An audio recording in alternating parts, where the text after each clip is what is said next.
સ્વામિનારાયણ સંપ્રદાયના નીલકંઠ ચરણ સ્વામીનો સુરતમાં વિરોધ કરવામાં આવ્યો। આહિર સમાજે નીલકંઠ સ્વામીનો વિરોધ કર્યો। નીલકંઠ સ્વામીએ દ્વારકાધીશ ભગવાનનું અપમાન કર્યાનો આરોપ। સુરતના પૂના વિસ્તારમાં સંસ્કારધામ સોસાયટીમાં વિરોધ પ્રદર્શન કરવામાં આવ્યું। સરકાર યોગ્ય કાર્યવાહી કરે તેવી લોકોની માંગ છે। તો સ્વામિનારાયણ સંપ્રદાયના નીલકંઠ ચરણ સ્વામી કે જેમને દ્વારકાધીશ વિશે નિવેદન કર્યું હતું જેનો વિરોધ થઈ રહ્યો છે। આ વિશે વધુ જાણકારી મેળવીએ અમારા સંવાદદાતા ધનરાજ આપણી સાથે જોડાયા છે। જે ધનરાજ, લોકો કઈ રીતે પોતાનો આક્રોશ વ્યક્ત કરી રહ્યા છે અને શું તેમની માંગ છે?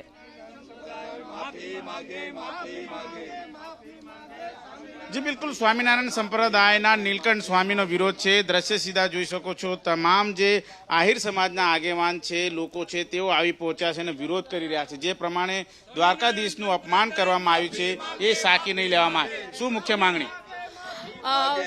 जय द्वारकाधीश। जे रीते जगतगुरु जगतना नाथ सर्वे सर्वा द्वारकाधीश ने लईने जे स्वामीनारायण संतो द्वारा हर हमेश बफाट थई रह्यो छे सनातन धर्म ने लईने, आनी अमे कड़ा शब्दों में सखत शब्दों में वखोड़ीए छे, निंदा करीए छे अने अमारा समाजनी सूरत खाते मांग पण छे के आ संतो जे बफाट करी रह्या छे ते द्वारकाधीशना चरणे आवे, माथुं टेकावे अने माफी मांगे। नहींतर आवनारा दिवसोमां आ अंगे अमे समाज साथे चर्चा विचारणा करी जे पगला लेवा पड़शे ए चोक्कस लईशुं, पण आ रीतनुं एमनो वाणी विलास के बफाट चलावी लेवामां नहीं आवे।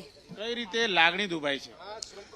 अमारा आहिर समाजना इष्टदेव अमे एना सीधी लाटीना वारसदार, तो आवुं स्वामीनारायण संप्रदायथी बोलवुं न जोवे, ए सराहनी वात न गणाय। माटे ए लोकोने फरजियात द्वारका आवी अने माफी मांगवी पड़शे एवो अमारो सौनो भाव छे। माफी मांगवा माटे अत्यारे हाल अरज करवामां आवी छे। शुं मुख्य मांगणी तमारी? जगतगुरुनी आ स्वामीनारायण संप्रदाय कोई बी से द्वारका जाए अने माफी मांगे अने आने कायदाकी पूरेपूरी सजा मळे, जेथी करी अने आ संस्कृति आ लोको खूटवाड़ी दे आवुं करी અને એને માટે અમે સખત આહિર સમાજ એનો વિરોધ કરીએ છીએ। બિલકુલ, શું કહેશો, કયા પ્રકારની જે નિવેદન છે એ નીલકંઠ સ્વામી કરી રહ્યા છે? નીલકંઠ સ્વામી એનું આમ તો આખું નામ નીલકંઠ ચરણ સ્વામી છે। ચરણનો શબ્દની સામે કહું કે એનું આચરણ જરા પણ ધાર્મિક નથી, એ અધાર્મિક છે। એના વિચારધારામાં કોઈ રાક્ષસી વૃત્તિ છે અથવા નહીતર તો જગતપતિ જેથી લોર્ડ કૃષ્ણ છે, સ્વામિનારાયણ સંપ્રદાયની એક આચરણની એક શિક્ષાપત્રી છે। હું પણ એની સાથે સંકળાયેલો છું। શિક્ષાપત્રીના શ્લોક નંબર 39 થી 64 અને શ્લોક નંબર 101 અને 102 માં ભગવાન કૃષ્ણ કેવી શક્તિશાળી વ્યક્તિ, ઈશ્વરી તાકાત છે એનું નિરૂપણ કર્યું છે। અને એના બદલે હવે આ ઉઘાડ પગા સ્વામીઓ મને લાગે છે કે જેમ લાકડું ને ઉધઈ ખાઈ જાય એવી રીતે સ્વામિનારાયણ સંપ્રદાયની માલિપા આવા સ્વામીઓ ઉધઈરૂપી સમાજને ગુમરાહ કરે છે, સમાજના ભોળા માણસોને એ અંધમાર્ગે દોરે છે અને કોઈ પણ રીતે પોતાના ધર્મને કૃષ્ણ ભગવાનથી પર મોટા કરવાની સાબિત કરે છે।